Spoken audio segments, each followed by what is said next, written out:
Okay, students, welcome to the class. In continuation of chapter number 4, that is planning. Today we will firstly discuss about the planning process. कि planning कैसे कैसे किन किन processes से execute होती है. The first step in planning process is setting up of the objective. जो भी काम हमें करना है, जो हमारा ऑब्जेक्टिव है, उसको करने से पहले हमें उसके बारे में सेटिंग अप मतलब होता है उसको पहले से ही आइडेंटिफाई कर लेना कि हमारा क्या ऑब्जेक्टिव है, हम जो भी काम करने जा रहे हैं उसका हमारा क्या उद्देश्य है, हम वो काम क्यों करने जा रहे हैं. जब तक आपके पास उस पर्टिकुलर काम को करने का ऑब्जेक्टिव नहीं है, आप अपनी प्लानिंग नहीं बना सकते, क्योंकि प्लानिंग भी ऑब्जेक्टिव के अकॉर्डिंग ही फ्रेम होती है कि हमें इस ऑब्जेक्टिव को एकम्प्लिश करना है. तो इस पर्टिकुलर ऑब्जेक्टिव को एकम्प्लिश करने के लिए हमें किस तरीके से प्लानिंग करनी चाहिए.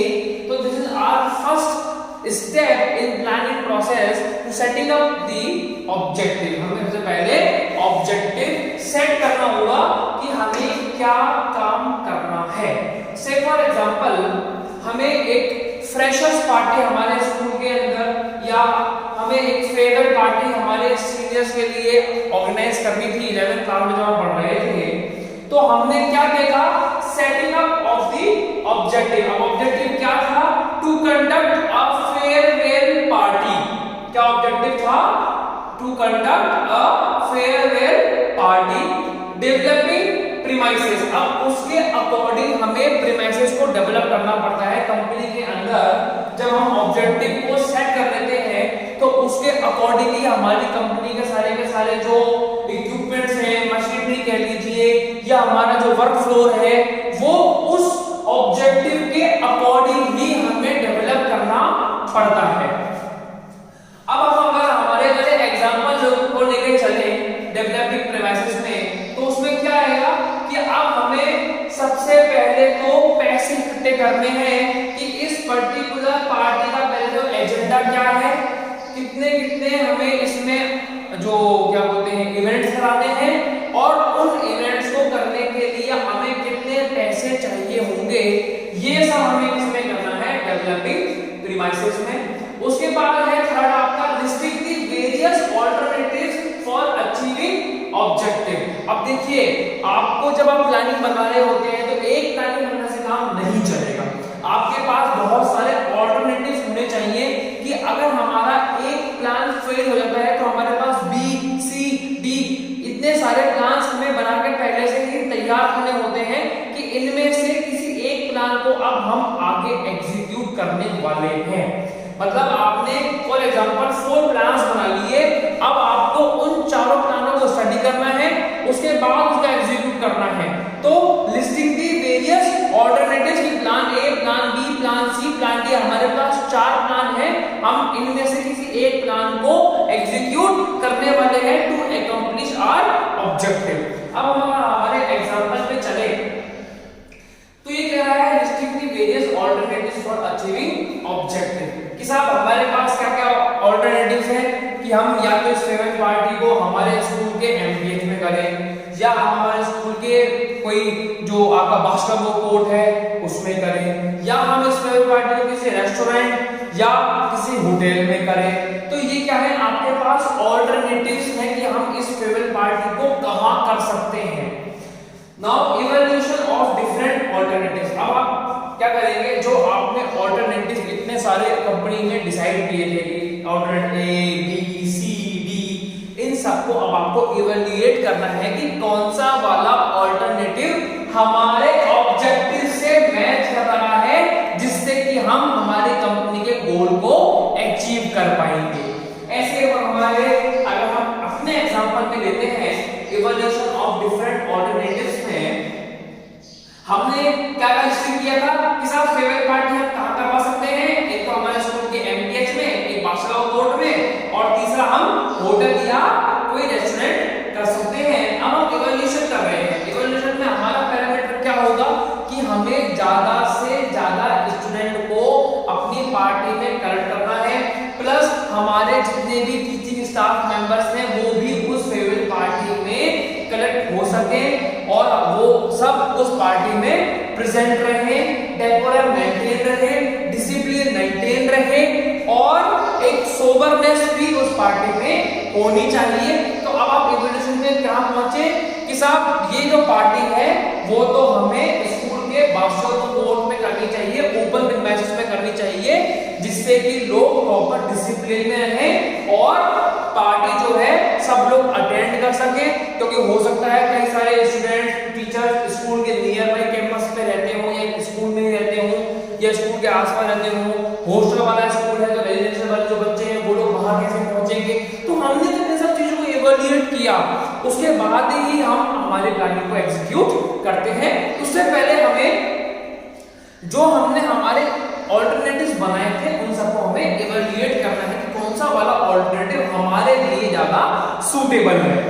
Now next we are having is selecting an alternative. अब आपने सेलेक्ट कर लिया है, अब आपने सारे अपने ऑल्टरनेटिव्स को इवैल्यूएट कर लिया, हमें कौन सा वाला जो है ऑल्टरनेटिव फायदेमंद है, ये कौन सा वाला नुकसानदेह है। जब हमने देख लिया सब चीजों को उसके बाद फाइनली हमने ऑल्टरनेट को सेलेक्ट करने का हमें तो हमारी फेयरवेल पार्टी जो है वो बास्केटबॉल कोर्ट में ऑर्गेनाइज करनी है और इस दिन ऑर्गेनाइज करनी है, ये डेट रहेगी। हमारा कोई भी वर्किंग डे खराब नहीं होना चाहिए स्कूल का, जिससे कि स्कूल के बाकी बच्चों का लॉस नहीं हो, प्लस सारे के सारे फैकल्टी मेंबर उस दिन स्कूल में प्रेजेंट होने चाहिए, बच्चे भी प्रेजेंट होने चाहिए, सबका सब काम हो जाना चाहिए, जैसे क्लास 12 के जो प्रैक्टिकल्स हैं वो भी ओवर हो जाना चाहिए। तो हम उस चीजों को जब इवैल्यूएट कर लेते हैं उसके बाद हम हमारे ऑल्टरनेटिव को फाइनली सेलेक्ट कर लेते हैं। Now second last is implementing the plan. अब आपने सब कुछ ऑल्टरनेटिव लिस्ट भी कर लिए, इवैल्यूएट भी कर लिए, फाइनली आपने ऑल्टरनेटिव को सेलेक्ट भी कर लिया। अब आप क्या कर देते हैं उस पर्टिकुलर प्लान को एग्जीक्यूट कर देते हैं और आपका ऑब्जेक्टिव अकॉम्प्लिशमेंट के लिए आपका वर्क स्टार्ट हो जाता है। इट मींस आपने, अगर हम हमारे एग्जांपल को लें कि आपने क्या किया, आपने फाइनली एक इनविटेशन कार्ड बना लिया जिसके अंदर आपने स्कूल का नेम लिख दिया, स्कूल का वेन्यू जो आपका क्या बोलते हैं पार्टी का एजेंडा, फेयरवेल पार्टी 2020-21 जो भी है, उसके बाद आपका आपने और जो वेन्यू है वो लिख दिया, डेट लिख दिया, टाइमिंग लिख दिया, फैकल्टी स्टाफ के नेम लिख दिए और जो जो आपके क्लास 12 के सीनियर हैं उनके आपने नेम लिख दिए, उन सब के आपने सिग्नेचर करा लिए और अब आपने फाइनली फेयरवेल पार्टी को कंडक्ट कर दिया in the school basketball court कि अब हमारी जो पार्टी है वो ऑर्गेनाइज हो गई है। तो this is what just implementing the plan. अब आपने प्लान को इम्प्लीमेंट कर दिया है, अब आपको अपने वर्क को स्टार्ट करना है, अपनी प्लानिंग को एग्जीक्यूट करना है कंपनी में। And the last one is follow up. देखिए कंपनी में ये बहुत ज्यादा जरूरी है, सिर्फ प्लान को इंप्लीमेंट कर देने से मतलब नहीं है। अगर आपने प्लान को इंप्लीमेंट कर दिया और फॉलो अप नहीं लिया तो पॉसिबिलिटी क्या है कि अगर कोई वर्क गलत भी हो रहा होगा तो वो एंड रिजल्ट भी उसका तो गलत ही निकलेगा, जिससे आपकी कंपनी के सारे जो रिसोर्सेज उस पर्टिकुलर प्रोजेक्ट में इन्वेस्ट हुए थे वो सब डंप हो जाएंगे, बर्बाद हो जाएंगे।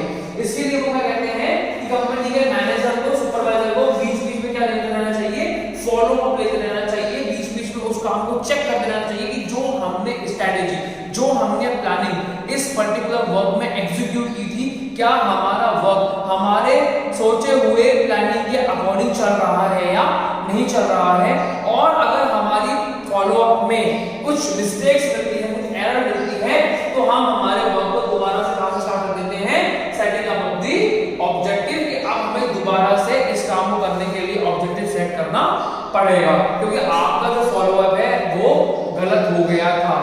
जैसे कि क्या हो सकता है इसके अंदर कि आपने फॉलो अप क्या किया, जिसकी फेयरवेल पार्टी ऑर्गेनाइज हो रही थी कि साहब ये तो आज जो है मौसम खराब हो गया है, यहाँ तो अब बरसात आ सकती है, तो अब हमारा जो फेयरवेल पार्टी है वो यहाँ ऑर्गेनाइज नहीं हो सकती। तो आप कहाँ पहुंच जाओगे, लिस्टिंग द वेरियस ऑल्टरनेटिव्स पे कि हमने एक एमटीएस के बारे में भी सोचा था जो हमारा कवर्ड स्पेस के अंदर है, अब हम हमारे इस प्रोग्राम को वहां करवाएंगे। अगर आपने फॉलो अप नहीं लिया, अगर आपने पहले से ही चेकअप नहीं किया कि आज तो बारिश आने वाली है, इट विल रेन, तो आप क्या करोगे उस कंडीशन में फ्लॉप हो जाओगे। क्यों हो जाओगे? क्योंकि पार्टी आपकी ऑर्गेनाइज उस समय नहीं हो पाएगी। इसके लिए आपने पहले कहां पहुंच गए आप, जहां आपने वेरियस ऑल्टरनेटिव को लिस्ट डाउन किया था कि हमारे पास हमारे स्कूल का मल्टीपर्पज हॉल भी है जो बिल्कुल कवर्ड है, जहां पार्टी हमारी इजीली ऑर्गेनाइज हो सकती है। Now there are some plans which is to be studied. Number one plan is single use plan. The plan which can be used for a particular time period or particular project is known as single use plan. जिस plan को आप single मतलब एक time के लिए या एक particular agenda या पर्टिकुलर ऑब्जेक्टिव के लिए यूज में लाते हैं उसे हम क्या कहते हैं? Single use plan. जो प्लान एक बार ही यूज हो सकता है उसे हम क्या कहते हैं? Single use plan. इस प्लान को आप दोबारा यूज नहीं कर सकते। जैसे कि किसी आदमी से अपने काम निभाने के लिए उसको आपने अगर झूठ बोला है तो वो झूठ एक बार ही चलेगा। सिंगल यूज प्लान आपने बनाया है। मतलब अगर आप जैसे इंडियन आर्मी में